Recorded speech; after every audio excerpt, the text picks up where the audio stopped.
Hello students, आज का यह वीडियो कक्षा 9 विज्ञान के लिए है। यह वीडियो विज्ञान के अध्याय 3 अर्थात परमाणु एवं अणु से संबंधित है। इस वीडियो में पाठ के अंदर जितने सारे प्रश्न दिए गए हैं, सारे प्रश्नों को हम बारीकी से समझेंगे और उन सभी प्रश्नों का उत्तर लिखेंगे। इस प्रकार यह वीडियो आपके लिए बहुत ही महत्वपूर्ण होने वाली है। इस वीडियो को आप लास्ट तक जरूर देखें। आइए वीडियो हम शुरू करते हैं।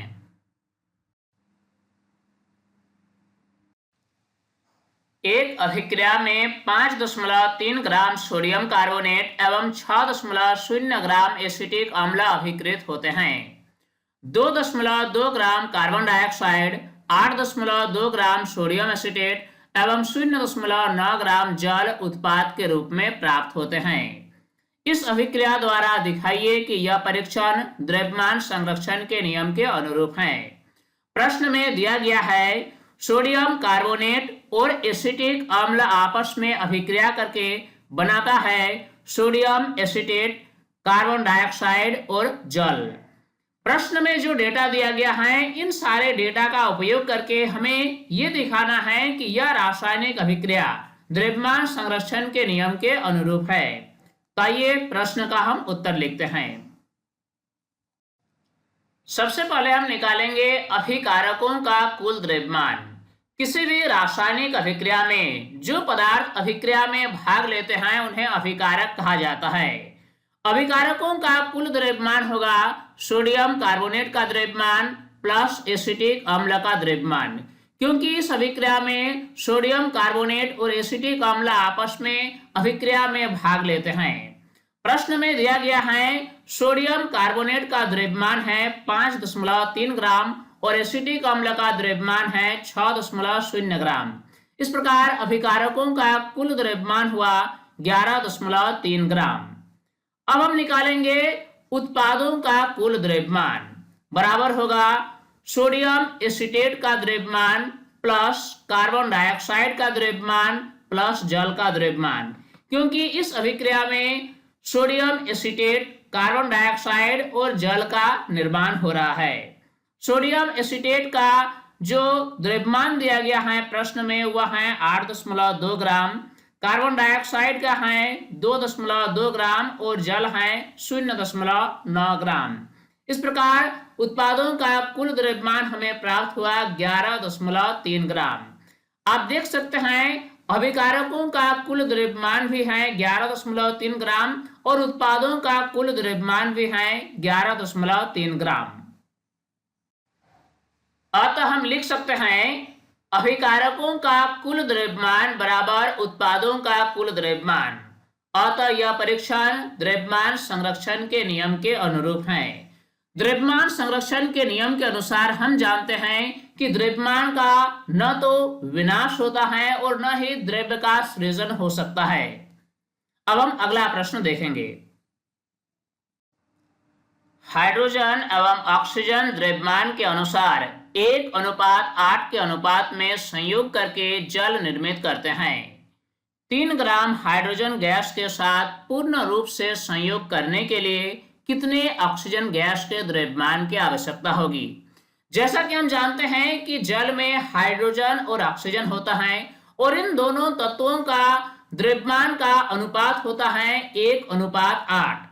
प्रश्न में हमसे पूछा गया है कि 3 ग्राम हाइड्रोजन गैस के साथ पूर्ण रूप से संयोग करने के लिए कितने ग्राम ऑक्सीजन गैस की आवश्यकता होगी। अब आइए इस प्रश्न का हम उत्तर लिखते हैं। 1 ग्राम हाइड्रोजन के पूर्ण अभिक्रिया के लिए आवश्यक ऑक्सीजन की मात्रा कितनी होगी? चूंकि जैसा कि हम जानते हैं कि हाइड्रोजन और ऑक्सीजन के द्रव्यमान का अनुपात जल में होता है 1:8, यानी 1 ग्राम हाइड्रोजन और 8 ग्राम ऑक्सीजन आपस में पूर्ण रूप से अभिक्रिया करके जल का निर्माण करते हैं।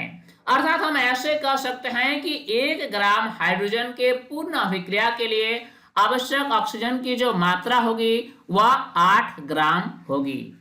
इसलिए अब हम आगे लिख सकते हैं, अतः 3 ग्राम हाइड्रोजन के पूर्ण अभिक्रिया के लिए आवश्यक ऑक्सीजन की मात्रा होगी 3 गुना 8 यानी 24 ग्राम। इस प्रकार प्रश्न का जवाब होगा 24 ग्राम। अब आइए हम आगे बढ़ते हैं और अगला प्रश्न देखते हैं। डाल्टन के परमाणु सिद्धांत का कौन सा अभिग्रहित द्रव्यमान के संरक्षण के नियम का परिणाम है? उत्तर लिखेंगे, परमाणु अविभाज्य सूक्ष्मतम कण होते हैं जो रासायनिक अभिक्रिया में न तो सृजित होते हैं और न ही उनका विनाश होता है। डाल्टन ने जो परमाणु सिद्धांत दिया उसमें एक अभिग्रहित यह है कि परमाणु किसी भी पदार्थ का अविभाज्य सूक्ष्मतम कण है और रासायनिक अभिक्रिया में परमाणु न तो निर्मित होते हैं और न ही परमाणु का विनाश होता है। अतः डाल्टन के परमाणु सिद्धांत का यह अभिग्रहित द्रव्यमान के संरक्षण के नियम का परिणाम है। अब आगे बढ़ेंगे और देखेंगे अगला प्रश्न। डाल्टन के परमाणु सिद्धांत का कौन सा अभिग्रहित निश्चित अनुपात के नियम की व्याख्या करता है? इस प्रश्न का उत्तर लिखेंगे, किसी यौगिक में परमाणुओं की सापेक्ष संख्या एवं प्रकार निश्चित होते हैं। किसी भी यौगिक में जो परमाणुओं की संख्या होती है उसके अणु में वह निश्चित होता है, साथ ही साथ किस तत्व की कितने परमाणु होंगे उसके एक अणु में यह भी निश्चित होता है। यह अभिग्रहित निश्चित अनुपात के नियम की व्याख्या करता है। अब अगला प्रश्न, परमाणु द्रव्यमान इकाई को परिभाषित कीजिए। प्रश्न में हमें यह बताना है कि परमाणु द्रव्यमान इकाई क्या होता है। चूंकि हम जानते हैं कि परमाणु अत्यंत सूक्ष्म कण होते हैं और इसकी द्रव्यमान बहुत ही कम होती है, अतः परमाणु के द्रव्यमान को मापने के लिए एक विशेष प्रकार की इकाई का उपयोग किया जाता है जिसे परमाणु द्रव्यमान इकाई कहा जाता है। इस प्रश्न का उत्तर हम लिखेंगे, कार्बन 12 के एक परमाणु के द्रव्यमान के 12वें भाग को परमाणु द्रव्यमान इकाई कहा जाता है। कार्बन 12 समस्थानिक के एक परमाणु को लेकर अगर इस परमाणु के द्रव्यमान के 12वें हिस्से हम करें और इनमें से प्रत्येक हिस्से का जो द्रव्यमान होगा उसे ही परमाणु द्रव्यमान इकाई कहा जाता है। अर्थात इसे हम ऐसे लिख सकते हैं, परमाणु द्रव्यमान इकाई बराबर कार्बन 12 के एक परमाणु का द्रव्यमान बटा 12। अब हम अगला प्रश्न लिखेंगे, एक परमाणु को आंखों द्वारा देखना क्यों संभव नहीं होता है? उत्तर लिखेंगे, परमाणु अत्यंत सूक्ष्म कण होता है। इसकी त्रिज्या लगभग 10⁻⁻9 मीटर की होती है, इसलिए एक परमाणु को आंखों द्वारा देखना संभव नहीं होता है। पाठ में दिया गया अगला प्रश्न है, निम्न के सूत्र लिखिए। दिया गया है sodium oxide, aluminium chloride, sodium sulphide और मैग्नीशियम हाइड्रोक्साइड। इन सारे यौगिकों का रासायनिक सूत्र हमें लिखना है। अब इस प्रश्न का हम उत्तर लिखेंगे। सोडियम ऑक्साइड का रासायनिक सूत्र है Na2O, एल्युमिनियम क्लोराइड का है AlCl3, सोडियम सल्फाइड का Na2S, मैग्नीशियम हाइड्रोक्साइड का MgOH2। अब अगला प्रश्न देखेंगे, निम्नलिखित सूत्रों द्वारा प्रदर्शित यौगिकों के नाम लिखिए। दिया गया है Al2SO4 CaCl2, K2SO4, KNO3, CaCO3। इन सारे यौगिकों का नाम हमें लिखना है। अब इस प्रश्न का उत्तर लिखेंगे। Al2SO4 का नाम है एल्युमिनियम सल्फेट, CaCl2 का नाम है कैल्शियम क्लोराइड, K2SO4 का नाम है पोटेशियम सल्फेट, KNO3 का नाम है potassium nitrate, CaCO3 calcium carbonate. अब अगला प्रश्न, रासायनिक सूत्र का क्या तात्पर्य है? उत्तर लिखेंगे, किसी यौगिक का रासायनिक सूत्र यह निरूपित करता है कि वह यौगिक किन किन तत्वों के कितने कितने परमाणुओं से मिलकर बना है। अगर हम उदाहरण की बात करें तो जल एक यौगिक है जिसका रासायनिक सूत्र H2O होता है, अर्थात जल के एक अणु में हाइड्रोजन के 2 परमाणु और ऑक्सीजन के 1 परमाणु होते हैं। इसी प्रकार कैल्शियम ऑक्साइड भी एक यौगिक है जिसका रासायनिक सूत्र है CaO, अर्थात इसके एक अणु में कैल्शियम के 1 परमाणु और ऑक्सीजन के भी 1 परमाणु होते हैं। अब अगला प्रश्न, निम्न में कितने परमाणु विद्यमान हैं? दिया गया है H2S अणु एवं PO4 3 नेगेटिव आयन। अब हम इसका उत्तर लिखेंगे। प्रश्न 1 का H2S अणु में कितने परमाणु हैं? इसमें कुल 3 परमाणु हैं, हाइड्रोजन के 2 परमाणु और सल्फर के 1 परमाणु। इसी प्रकार प्रश्न 2 का जवाब होगा यानी PO4 3 माइनस आयन में कितने परमाणु हैं? इसमें कुल 5 परमाणु हैं, फास्फोरस के 1 परमाणु और ऑक्सीजन के 4 परमाणु हैं। अगला प्रश्न है, निम्न यौगिकों के आणविक द्रव्यमान का परिकलन कीजिए। प्रश्न में दिया गया है H2, O2, Cl2, CO2, CH4, C2H6, C2H4, NH3 एवं CH3OH। इन सारे यौगिकों का आणविक द्रव्यमान हमें कैलकुलेट करना है। अब हम इसका उत्तर लिखेंगे। सबसे पहले हम निकालेंगे H2 का आणविक द्रव्यमान। H2 के एक अणु में हाइड्रोजन के 2 परमाणु होते हैं। हाइड्रोजन के एक परमाणु का द्रव्यमान 1 होता है, इसीलिए H2 का आणविक द्रव्यमान होगा 1 गुना 2, क्योंकि 2 परमाणु होते हैं, बराबर होगा 2। इस प्रकार H2 का आणविक द्रव्यमान 2U। अगला है O2 का आणविक द्रव्यमान। ऑक्सीजन परमाणु का द्रव्यमान 16 होता है और चूंकि इसके एक अणु में 2 परमाणु हैं, इसीलिए इसको 2 से मल्टीप्लाई करेंगे। इस प्रकार O2 का आणविक द्रव्यमान होगा 32U। अगला है Cl2 का आणविक द्रव्यमान। क्लोरीन के एक परमाणु का द्रव्यमान 35.5 है, इसको हम गुना करेंगे 2 से और यह बराबर हो जाएगा 71U। अगला है CO2 का आणविक द्रव्यमान। कार्बन परमाणु का द्रव्यमान होता है 12 और ऑक्सीजन परमाणु का द्रव्यमान होता है 16, और 16 को हमें 2 से मल्टीप्लाई करना है क्योंकि ऑक्सीजन के 2 परमाणु हैं।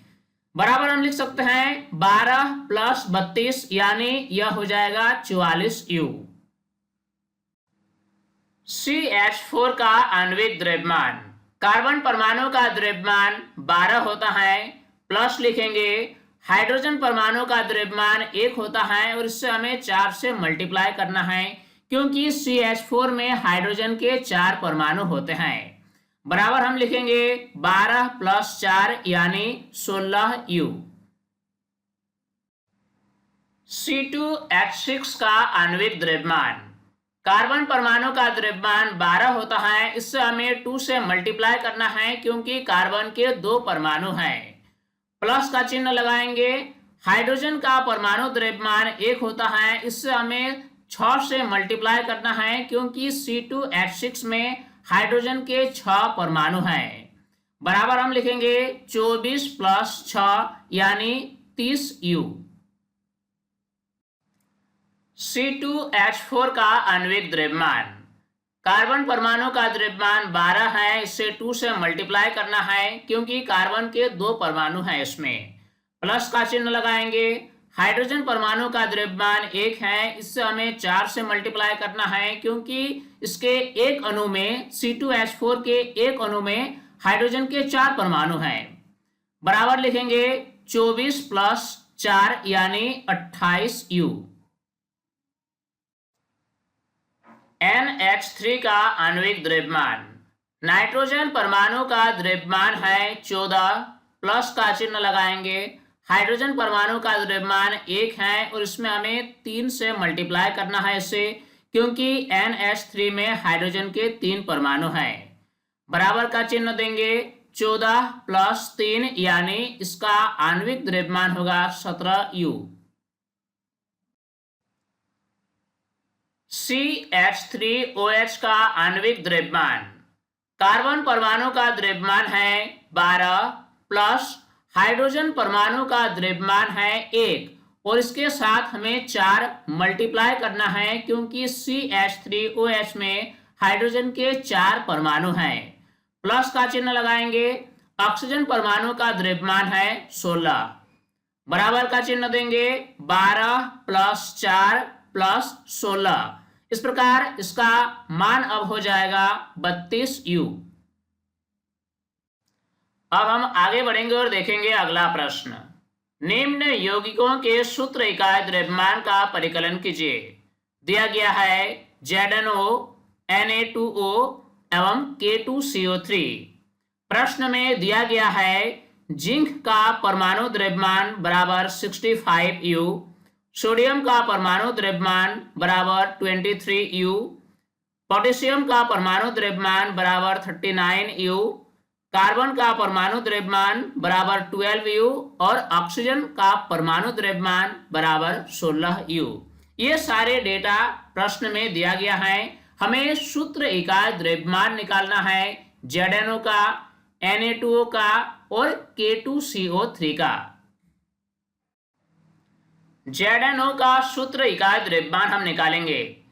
जिंक का परमाणु द्रव्यमान है 65 और ऑक्सीजन का परमाणु द्रव्यमान है 16, इसलिए इसका मान होगा 81U। अगला है Na2O का सूत्र द्रव्यमान। सोडियम का परमाणु द्रव्यमान है 23, इसके साथ हमें 2 मल्टीप्लाई करना होगा क्योंकि Na2O में सोडियम के 2 परमाणु हैं। प्लस का चिन्ह देंगे। ऑक्सीजन परमाणु का द्रव्यमान है 16, बराबर का चिन्ह लगाएंगे। 23 गुना 2 यानी 46 प्लस 16 बराबर इसका मान होगा 62U। K2CO3 का सूत्र इकाई द्रव्यमान। पोटेशियम का परमाणु द्रव्यमान है 39, इसको हमें 2 से मल्टीप्लाई करना होगा क्योंकि K2CO3 में पोटेशियम के 2 परमाणु हैं।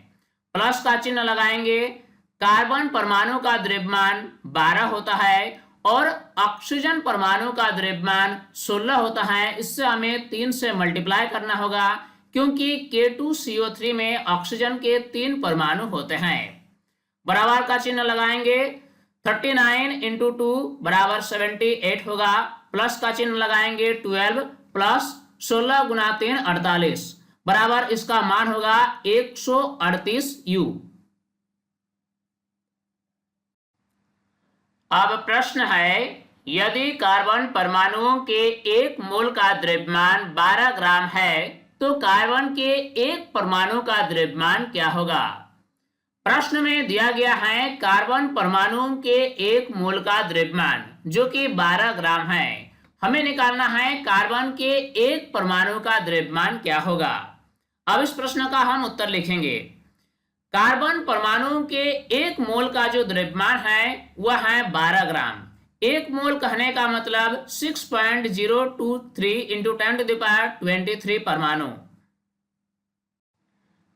इसलिए कार्बन के 1 परमाणु का द्रव्यमान होगा 12 ग्राम बटा 6.023 इंटू 10⁻23।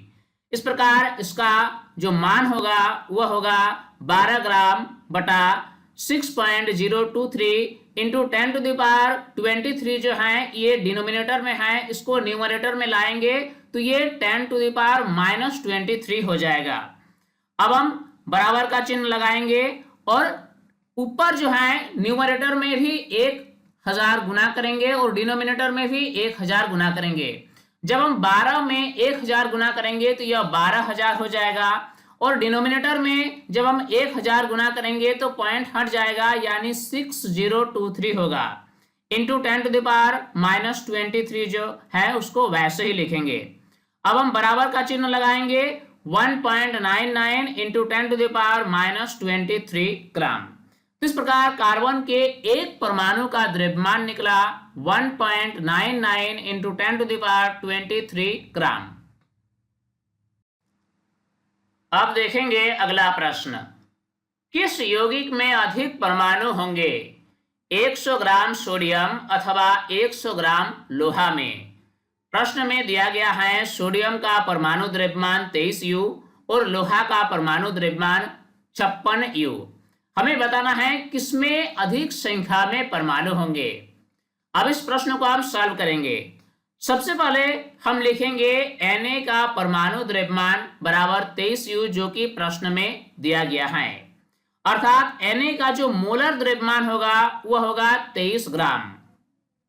इसीलिए 100 ग्राम Na में मोलों की जो संख्या होगी वह होगी 100 ग्राम बटा 23 ग्राम, यानी मोलों की संख्या होगी 4.35। 100 ग्राम सोडियम में 4.35 मोल होंगे। अब हम आगे बढ़ेंगे और लिखेंगे Fe का परमाणु द्रव्यमान बराबर 56 यू। इसलिए Fe का मोलर द्रव्यमान बराबर 56 ग्राम होगा। 100 ग्राम Fe में मोलों की संख्या कितनी होगी?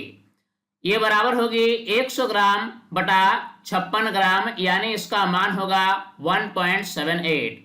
तो हमने क्या देखा, 100 ग्राम सोडियम में मोलों की संख्या है 4.35, जबकि 100 ग्राम लोहा में मोलों की संख्या है 1.78, यानी सोडियम में मोलों की संख्या अधिक है। इसलिए हम आगे लिख सकते हैं, अतः मोलों की संख्या अधिक होने के कारण 100 ग्राम सोडियम में परमाणुओं की संख्या अधिक होगी। तो स्टूडेंट्स, इस वीडियो के माध्यम से चैप्टर के अंदर दिए गए सारे प्रश्नों को हमने बारीकी से समझने का प्रयास किया और उन सभी प्रश्नों का उत्तर जाना। उम्मीद करता हूँ ये वीडियो आपके लिए बहुत ही महत्वपूर्ण हुई होगी और इस वीडियो से आपने काफ़ी कुछ सीखा होगा।